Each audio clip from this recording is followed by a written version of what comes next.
Hello, and thank you so much for clicking on this video. It's good to meet ya or nice to see ya. We're gonna be cozy and reading some scary, spooky Reddit stories. We're gonna presume all these are true today because I feel like that's more fun.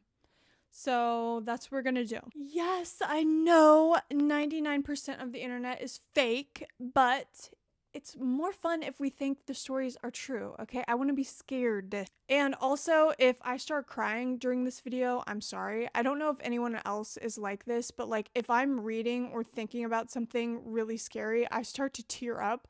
I've been that way since I was little. Please let me know if anyone else is like that. And in a little while, we are going to be doing a cute little face mask. So this is like a little sleepover, okay? It's snowing outside right now. It's dark. I have the candles on. Shout out Prismo Candle if you like Adventure Time. You know, if you know, you know. I have my laptop here, so we're gonna get into it in just a minute. I do want to mention something scarier than all of the stories we're going to read today combined is our reality as Americans. If you are rightfully shaken up by all of the kidnappings and killings that ICE has been doing these past few months, there's not a whole lot that we can do, unfortunately, at this minute. Obviously, go vote blue in the midterms. But for right now, I will leave a link to my favorite charity. I'm still doing research, so I'm not sure which charity I'm going to choose yet. But whatever charity is linked below will help with hopefully some bonds and with detainees that have been kidnapped by ICE. So yes, for the rest of this month, I want to have an ICE detainee focused charity to support. If you guys feel inclined to check that out, please do. Now let's get into these stories. This first one, it's from r/ask Reddit. This is from 12 years ago. She's ancient. Reddit, what is your most disturbing, scary, or creepy story? In parentheses, and then one of the responses right here is the story we're about to read. And the username has been deleted. So don't know who this is by.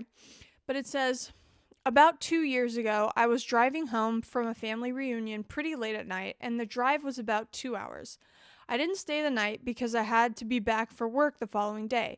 Most of the drive was on roads with dense bushes and trees on either side. The real creepy ones you see in a lot of movies.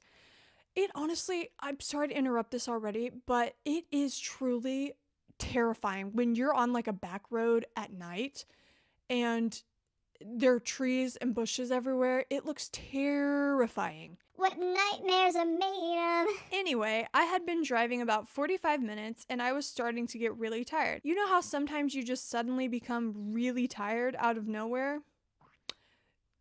Yes, but could be narcolepsy. Well, yeah, that happened to me. I knew I wasn't going to last, but I didn't come across any place that I felt like I could park and safely sleep. Anyway, after it became clear to me that I wasn't going to find a place to pull up and my tiredness wasn't going away, I did something very questionable. I pulled over to the side of the road onto the grass behind some bushes to try and hide my car from anyone else who was going to come past.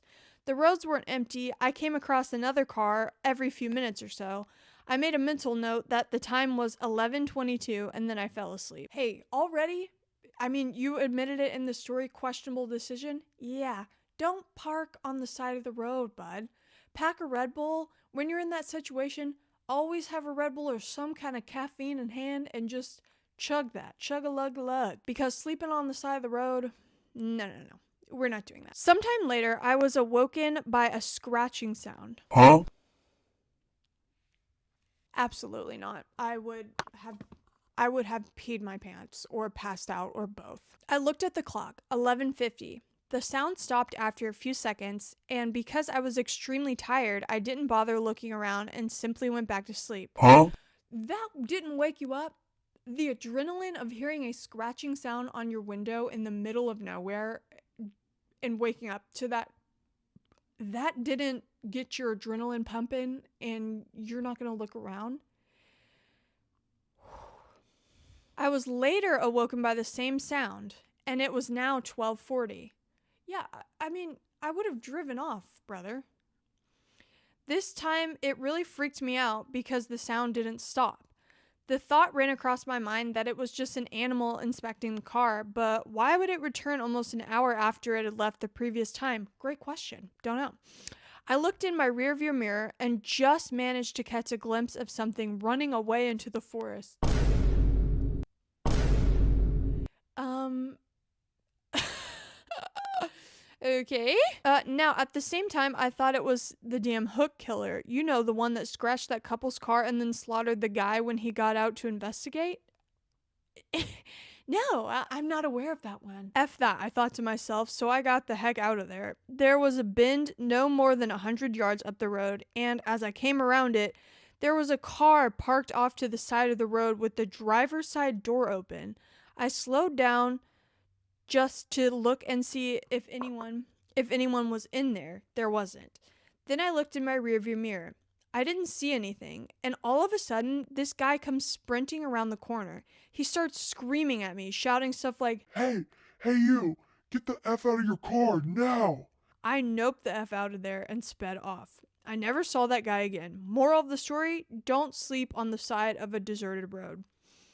Yeah, I think most of us were already aware of that moral.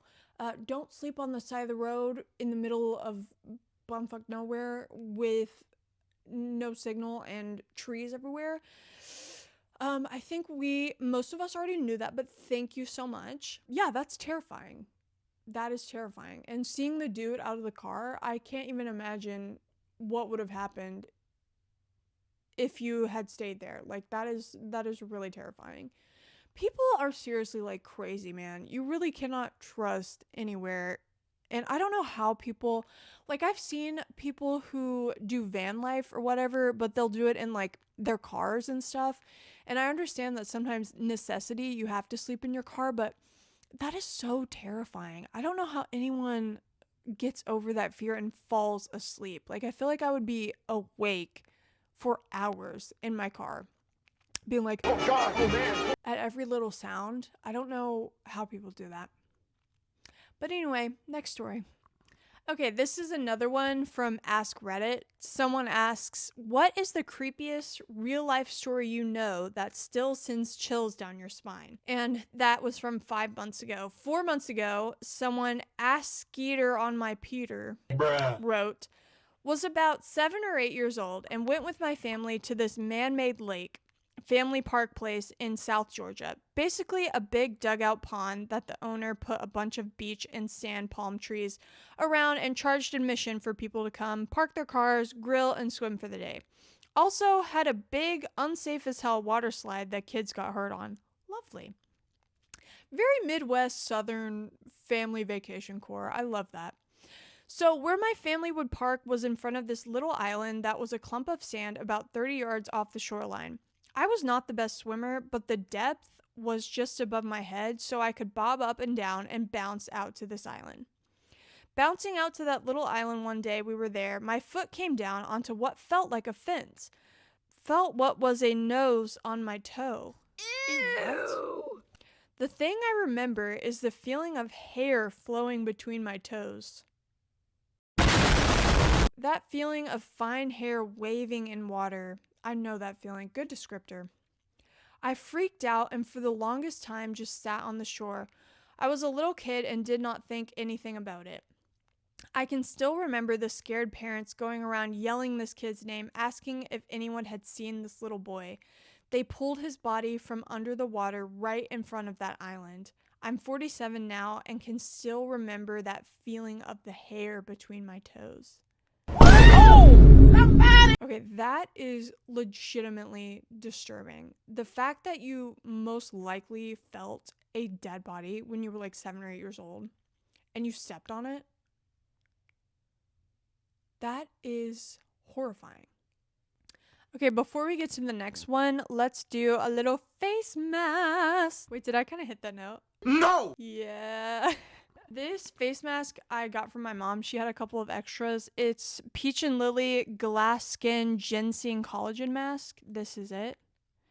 I have a very sensitive face, or very sensitive skin in general, so this will probably burn, and if it does, I will have to take it off immediately, but let's hope it doesn't. I'm a little worried about the ginseng. That might be harsh, but we'll see. You're supposed to keep it on for 30 minutes, so let's try it out. Oh, girl, hello. Some assembly required. Ooh. Ooh, it smells good. Oh, I kind of love it. It's like cooling. Ow, my eyes are burning a little though. This one is quite short, but it was from a response to another Ask Reddit from 7 years ago. What is the scariest story you know that is 100% true? This one from Saganic 7 years ago. I would call it creepy more than scary, but my mom's friend had a small house and lived alone. She noticed weird things. A batch of soup depleting faster than usual, missing eggs, damp towels in the hamper when she hadn't used any, extra dishes in the dishwasher, etc. This went on for months. She thought she was just being forgetful. No. Never trust your instincts. Don't just think you're forgetful. If a batch of soup is depleting and you didn't eat it, towels are going missing, something's up. One day she heard some thumping around in her attic and went to investigate. She found some makeshift living quarters. You what? Excuse me? What? She found some makeshift living quarters, small radio, hot plate, sleeping bag, pillow, food, wrappers, etc. She called the cops, yes, who came to keep an eye on the place. They ended up catching a homeless man climbing a tree, trying to sneak into her attic window. He had been doing this almost daily. He would wait for her to go to work, then go down the stairs and help himself to food and amenities. The funny part about this story, there's a funny part, about this story is that they got to know each other throughout the ordeal, and the guy was actually pretty respectful, just down on his luck. She didn't press charges, instead let him move in, helped him get a job, and he lived in the attic until he got back on his feet. Creepy shit with a happy ending. You know what? I love that. I actually love that.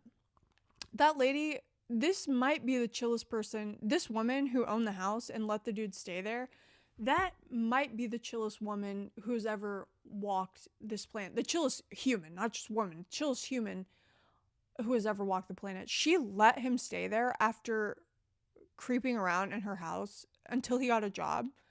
I hope they're still friends now. That's actually really cute. That one was, I mean, whoever, Saganic or whoever wrote that, you're right. That is more creepy than scary. But also, it did have a happy ending. I love that. I love that. Okay, let's do one more because my face is starting to burn. This is from the same subreddit that we just read that last story from. It's by Crombopoulos Delphiki. What is up with these names?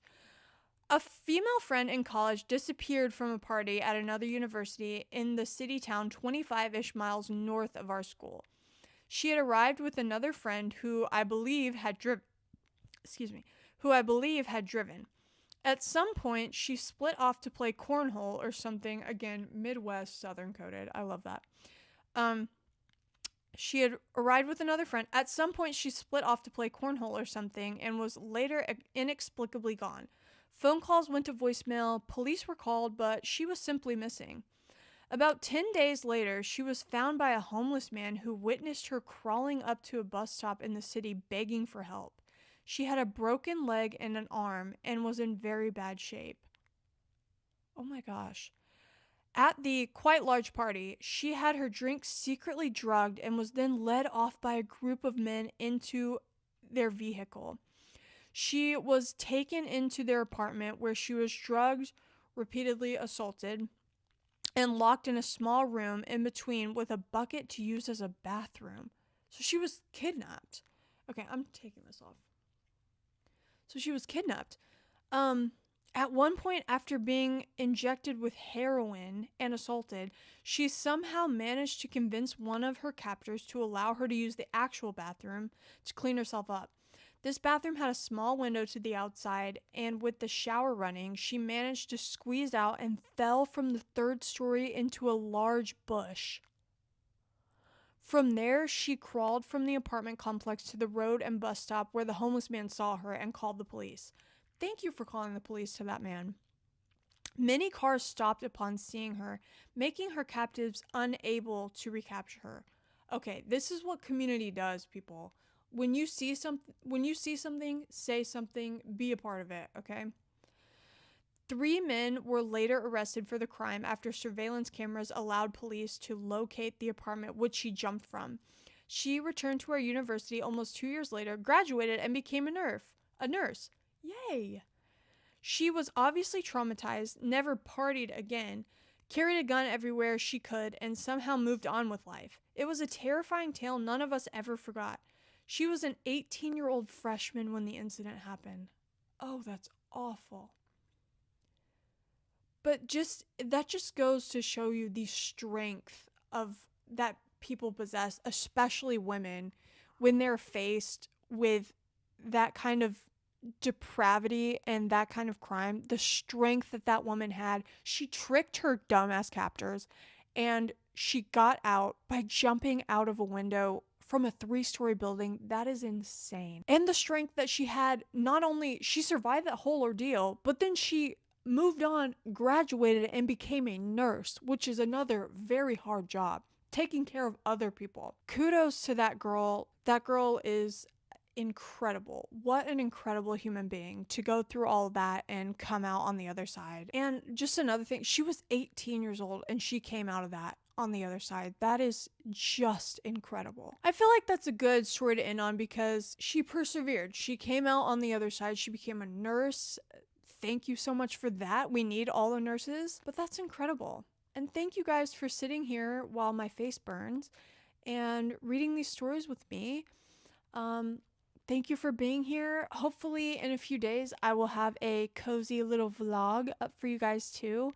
Thank you to all my new subscribers. I love you guys so much. And the comments, please comment too. I love to interact with you guys. So thank you to everyone being here. And again, check out that charity down below if you want to. That's it. And I will see you guys in the next one. Bye. Let's get secret, living on the weekend, sleeping till the evening. I don't like you leaving. Let's get secret.